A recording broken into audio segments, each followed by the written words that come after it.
Welcome back, everybody, to Cure for the Common Game, where we go through and break down EDH decks and the crazy choices of cards I made while building them. Now, this is Sram. I believe I'm pronouncing that correctly. I haven't heard an official pronunciation yet, but this guy is awesome. 2-mana, 2/2, and whenever you cast an aura, equipment, or vehicle spell, you get to draw a card. For this particular deck, for his personal deck, what I did was I completely and totally left out vehicles on purpose. Mainly because I am going to be highlighting vehicles in the red-white Tapala deck with dwarves and vehicles and things like that. So, and to keep it to where it's somewhat focused, it kind of takes two decks here. You kind of have a Bruna theme and a Kimba theme kind of smashed up together, but most of the cards in your deck are play one, draw one. Now, normally I don't really go with, I don't talk about the non-basics, but I'm going to today just for a couple of reasons. Because we're monocolor. So there are two cards, these cycling lands, that I haven't covered yet. All 5 colors have them.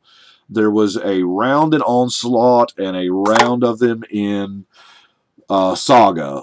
Both sets were reprinted in supplemental stuff, but these are amazing for your monocolor decks simply because in a crunch it is mana, and also it is late game card draw if you don't need it.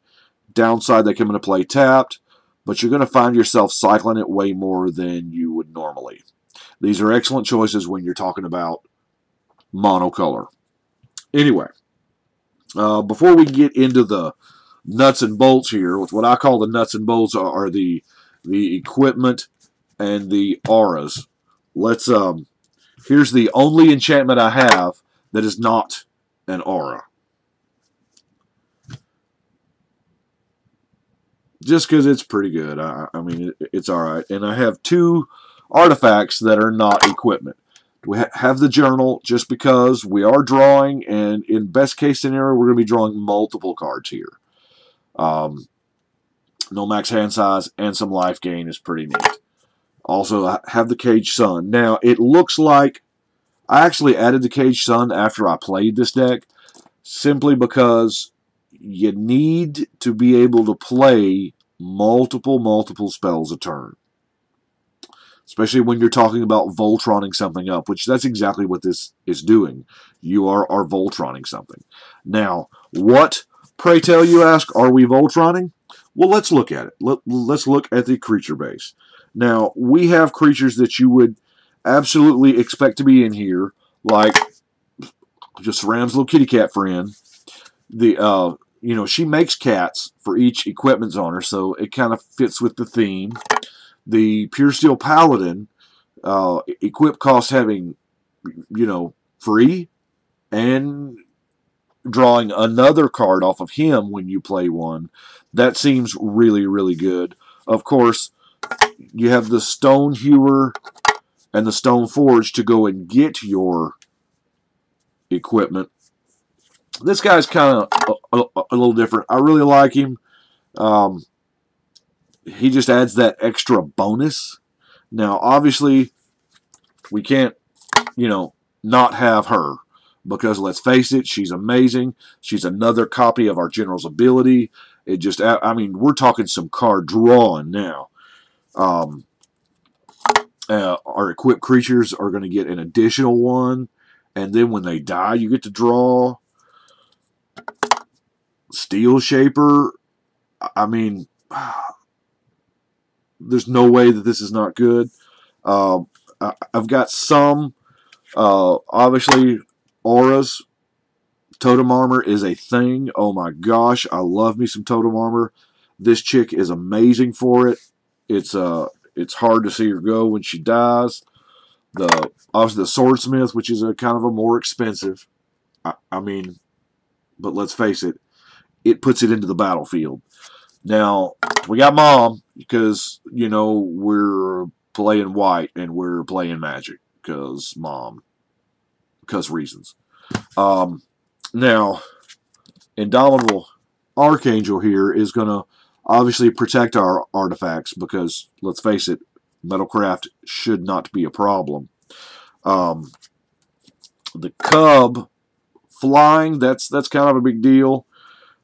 Speaking of flying, you know, that's one of the best equipment holders, you know, I can think of. And of course, if this guy, the double strike with this guy and the fact that you have to target him when you cast an aura on him this is probably the first deck I've actually put this guy in because it's just to dependably target and activate his heroic ability. It takes a lot of doing. Well, you know what? We're targeting a bunch. And then a good old favorite of mine to bring some of your artifacts back if they happen to meet an untimely demise, the Archaeologist here. I ain't got a ton of instants. Obviously, I'm going to have the Tutor and the Brave. Now, I like the Dispatch because this is, in this deck, most of the time, this is a better path. And, of course, got to have a Disenchant because I firmly believe that every deck should run some amount of removal and Disenchant's an old standby, and I have had it happen too many times where I have lost a game because I did not have a basic card like Disenchant. Anyway, obviously, Plead for Guidance gets us the 2 of our auras. Ritual of Restoration, of course, is going to bring, you know, an artifact regrowth for 1. Open does them all. This open tutors out an aura or equipment. I mean, it's like this card was made for Sram. Steel Shaper's Gift. And then because because I'm me and I don't know how to run mono white decks without some board wipe, because there are decks that are going to out-creature you. It's just going to happen. So, that's why I put these in there. Now, let's do the auras first. Of course, Angelic Destiny, because, you know, why not? I'd love to have a general that's just super ballin'. Seems like there's a little bit of a glare there. There we go. Ethereal Armor is, I mean, that's kind of a auto-include. It's in Battle Mastery. I got Duress last night. The one time I've played this, and the only 2 cards that were in my hand that he could get was Battle Mastery or Fire Shrieker. He goes, oh, wow, do I want Double Strike or do I want Double Strike? So, now, of course, Indestructibility, because I would love for my general not to die. Would love it, love it, love it.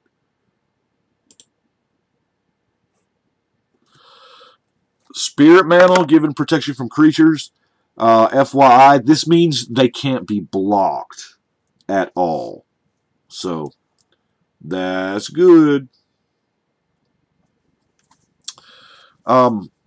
Let's see what we got. Of course, the Hyena Umbra. Now, I like the Spirit Link simply because it does gain you some life, but it also can act as somewhat of removal. Griffin Guide. We're playing mono white, so we kind of have to have the Armored Ascension. Now, a few of these are Caged Hands and Flickering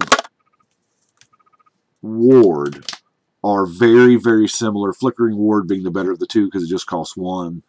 This is a card drawing engine just alone with the general. To simply, this is a 2-mana buyback draw card spell in white. Now, if you know anything about buyback draw card spells, the card that just says draw card buyback is a 6-mana to cast and buyback. So, in this deck with Sram in play, you're going to cast this on Sram. Choose. I don't care what color it is, as long as it's not fuchsia. I had a judge rule fuchsia's not a color. Anyway, long story. Great judge, by the way. And you just spend a mana to return this to your hands. You can return it to keep your card engine going. You can return it if your creature's about to die. This so good. Just so good. Now, a lot of what I have here is like the Prismatic Ward is the only ward that I ran simply because I want to be able to choose the color. I don't want to have the wrong off-color ward in my hand. But most of these enchantments here are what we're counting as removal spells that you play on your opponent's creatures to where they just kind of nullifies them. This is another one here that you can return to your hand. Now, this is way more expensive, but if you have forced worship something and something better comes into play, you can do this.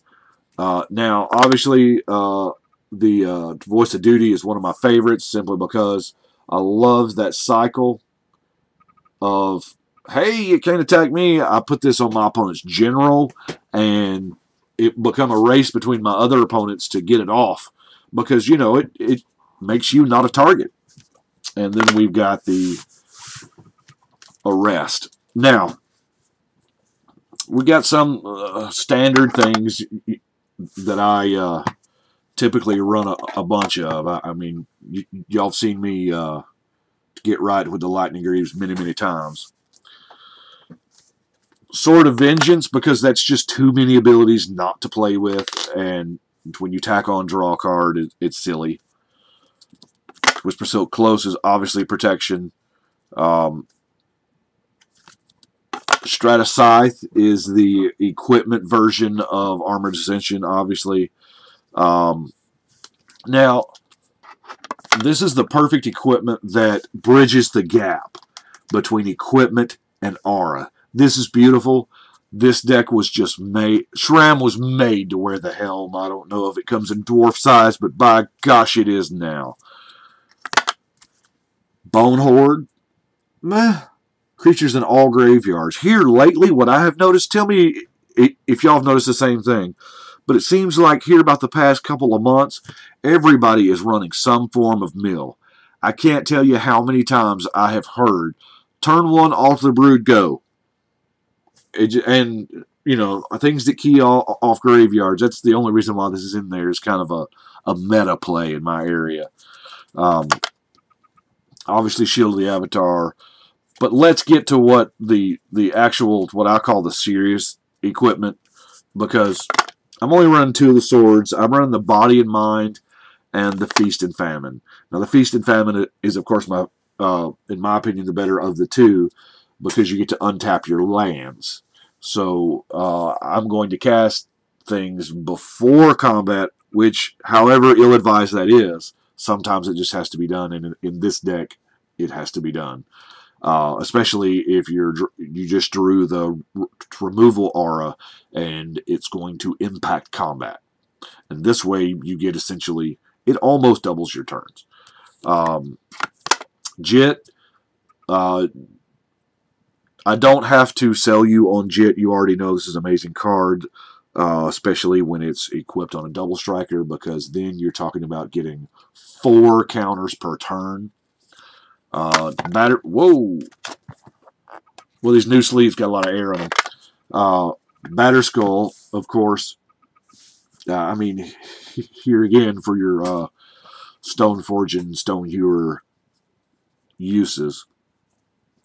Those are what I call the big ones. Bunny ears, as Rudy would say. Then got just some standard equipment. Bone Splitter. I love Bone Splitter because Bone Splitter is the prime example. Anytime everybody's like, well, Wizards won't make that mistake again. Okay. Yes, that's true. Wizards doesn't generally make the same mistake twice. They make all new mistakes. And Bone Splitter was 1 mana to cast, 1 mana to equip, and it stays on the board.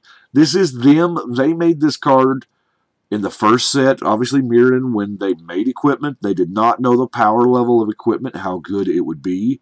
It turns out they're really good. better than ours because they just, your axe falls to the ground when your creature dies and somebody else walks by and picks it up. And for 1/1 to give +2 to power is amazing. It is one of the best equipment, I think, the early game equipment. If you can get this out early game and start doing some serious general damage, I mean, wow. Yeah. But they do the same thing every time there's a new card type. They did it with equipment. They did it with vehicles. Rest in peace, Smug. But Bone Splitter's good. Can't stand by it enough. The Swiftfoot boots also, just because, you know, you need another set of boots. Imperial Plate. Imperial Plate gets overlooked quite a bit. Imperial Armor was a card way back in the day, and they made an equipment version out of it. Effectively, it only costed 1 more, 2 to cast, 2 to use. The Aura cost 1. But I chose this one instead simply because you got a lot of card drawing going off here. I mean, your general's 2 mana, so he's coming out pretty quick. I'm generally probably always going to play him on turn 2, because odds are you didn't keep a hand if you didn't have 2 lands. But